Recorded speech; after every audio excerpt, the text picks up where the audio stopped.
다이어트 막상 하려고 하는데 어떻게 시작해야 될지 막막한 분들이 많으실 겁니다. 사실 남들이랑 똑같이 지낸 것 같은데 누구는 운동이나 식단을 하지 않아도 괜찮은 몸매를 유지하고, 어떤 분들은 내버려 두면 점점 몸이 망가지는 것을 경험하시는 분들이 있으실 거라 생각됩니다. 혹시나 그 중에 팔다리는 말랐는데 뱃살이 유독 걱정이신 분들을 위해 오늘 내용을 준비했습니다. 체중은 정상인데 배가 나오거나 체지방이 높은 분들은 마른 비만에 해당할 확률이 높습니다. 마른 비만에 해당하는 분들은 방금 말씀드린 것처럼 대체로 팔다리는 가늘고 배가 볼록하게 나오거나 근육량이 부족해서 살이 물렁한 경우가 많습니다. 한편 체중은 정상인데 체지방률이 정상보다 높은 분들도 해당됩니다. 육안으로 내가 마른 비만인지 아닌지 애매하신 분들이 있으시죠? 여러분들을 위해 준비했습니다. 마른 비만 간단 체크리스트인데요. 아래 항목에서 4가지 이상 해당되신다면 마른 비만을 의심해 볼 수 있습니다. 잠깐 정지하시고 체크해 보시기 바라요. 만약 여러분들이 마른 비만에 해당하시거나 위험한 단계에 해당하신다면 한 번쯤 이런 고민 해보셨을 겁니다. 빠르게 불어나는 뱃살, 다른 건 몰라도 복부 지방을 빼고 싶은데 어떻게 하면 이걸 빠르게 없앨 수 있는지일 텐데요.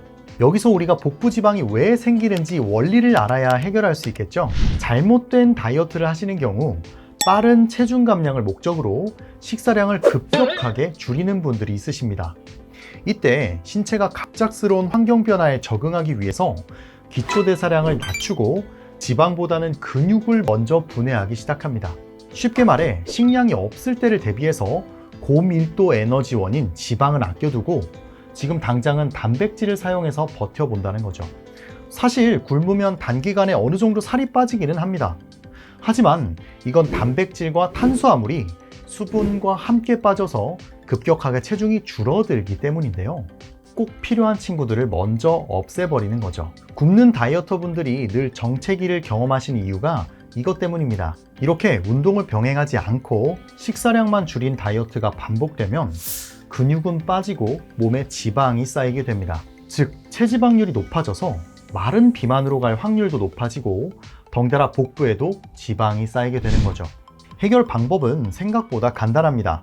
앞으로 여러분들이 이 개념을 알고 다이어트를 하시는 것과 모르고 다이어트를 하시는 것은 결과에 큰 차이를 주게 될 겁니다. 우선 기본 컨셉은 아이러니하게도 일정한 시간 적당량의 식사 꼭 하는 것을 전제로 가져갑니다. 삼시세끼 잘 챙겨 먹어야 한다는 거죠. 그렇다면 지금부터 여러분들의 식단을 어떻게 구성하셔야 다이어트에 적합한지 알려드리겠습니다. 가장 먼저 여러분들의 기초대사량 그리고 근육량을 알아야 합니다. 가까운 보건소나 헬스장에 가시면 인바디라는 것이 있습니다. 이렇게 생긴 귀여운 친구입니다. 생각보다 손쉽게 나의 기초대사량을 알아낼 수 있습니다. 그리고 근육량과 별개로 보고 싶지 않은 상세한 팩트들까지 나오게 됩니다. 우선 기초대사량이 높으신 분들은 가만히 있어도 살이 쭉쭉 빠집니다. 하지만 기초대사량이 낮으신 분들은 아쉽게도 살이 찔 확률이 높습니다.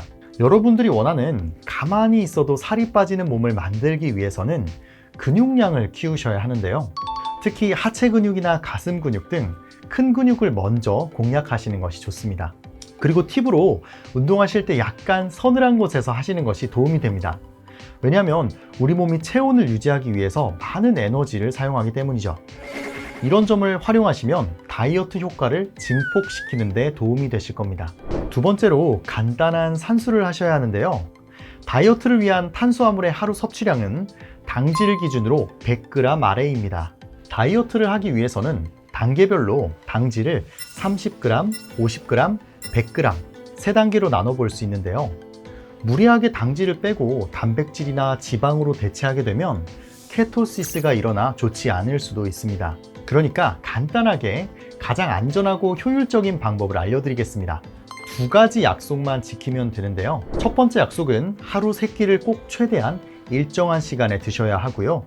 두 번째 약속은 밥 반 공기를 아침이나 점심 둘 중 한 끼에 배치하시고 일반적인 식사와 함께 드시면 됩니다. 그리고 나머지 2끼는 탄수화물 없이 단백질과 지방 야채 위주로 드셔야 합니다. 만약 직장인이거나 운동을 하시는 경우 또는 활동량이 어느 정도 있으신 경우라면 탄수화물이 조금 더 필요할 수 있으니 아침과 점심에 밥 반 공기씩 드시고 저녁에는 아까와 마찬가지로 단백질, 지방, 야채 위주의 식단으로 구성한 다이어트식을 드시는 것이 좋습니다. 이렇게 약 6개월 정도 식단을 유지하시면서 적절한 운동을 병행하시면 됩니다. 그리고 다이어트를 보조해주기 위해 어떤 영양제를 병행해서 드시면 좋은지 많이 궁금해하셔서 여러분들께 몇 가지만 짚어드리겠습니다. 우선 마그네슘 제품을 섭취하시면 도움이 됩니다. 마그네슘은 우리 몸의 스트레스를 조절해주고 혈당이 급격하게 올라가는 것을 막아주는데요. 우선 우리 몸에서 스트레스를 받으면 코티솔이라는 스트레스 호르몬이 나오게 됩니다. 이때 우리 몸의 포도당이 지방으로 빠르게 전환이 되는데요. 이걸 마그네슘이 어느 정도 커버해 줄 수 있습니다. 그리고 혹시라도 영양제를 만병통치약으로 생각하시면 절대 안 됩니다. 영양제는 보조적인 역할로 접근하셔야 해요. 기본기를 지키는 것이 가장 중요합니다. 두 번째로 여러분들께 추천드리는 영양제는 바나나 잎 추출물인데요. 바나나 잎으로 오해하시는 분들이 있으셔서 바나나가 아니라 바나바라는 나무의 잎입니다. 이 친구는 당뇨 환자를 대상으로 한 임상 연구도 몇 건 있고요. 혈당을 관리해주는 중요한 역할을 합니다. 바나바 잎에 들어있는 코로솔산이라는 게 이런 역할을 담당하는데요. 코로솔산은 인슐린의 역할을 대신해주기 때문에 내장 지방이 있으시거나 마른 비만을 가진 분들께 추천드리는 성분입니다. 그리고 바나바 잎 추출물 중에서도 코로솔산이 들어있는지 반드시 확인하셔야 됩니다. 코로솔산 없이 제품으로 나오는 게 생각보다 많습니다. 정리하자면 식단은 삼시세끼를 먹되 아까 말씀드린 식단 구성으로 드시면 도움이 되시고요.